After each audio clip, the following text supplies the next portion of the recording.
हमारे माता बहन लोग आइल बा। बस 2 लाइन ओकरे बाद हम रविंद्र भैया विद्यालय के ज्यादा समय ना लिया जाए। आई कहे बा कैसे एगो बड़ा सुंदर भाव बा। एगो बालक अपना माई से निहोरा करता कहता का कि जग में हरे माई बिना के हुए ना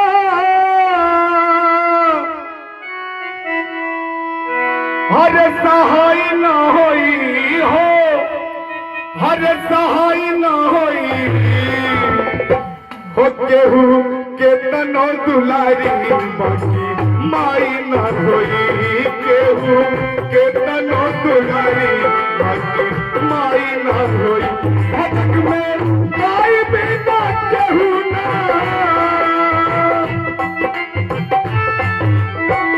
हो जग में माई बिना केहू ना सहाय न होई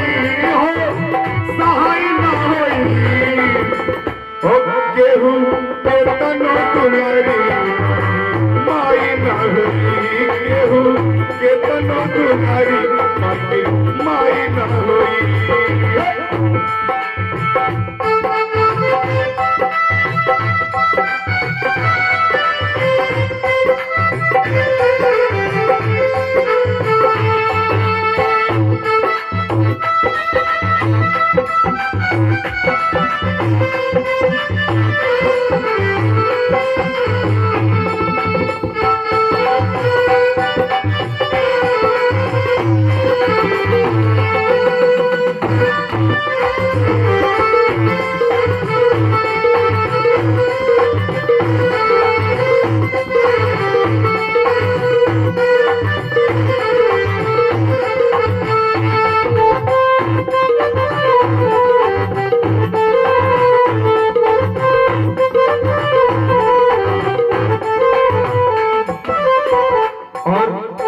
समय के अभाव अवस्था आखिरी लाइन में कहे कैसे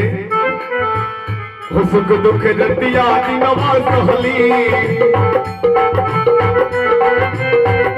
मुख से कुछ नहीं कहली हो सुख दुख दतिया दिनवा सहली मुख से कुछ नहीं कहली उनकर आचारा से बढ़ के रजाई ना होई हो उनकर आचारा से बढ़ के रजाई ना होई।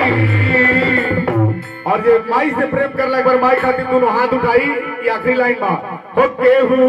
के तनो दुलारी बाकी माई ना होई केहू के तनो दुलारी बाकी माई ना होई हो केहू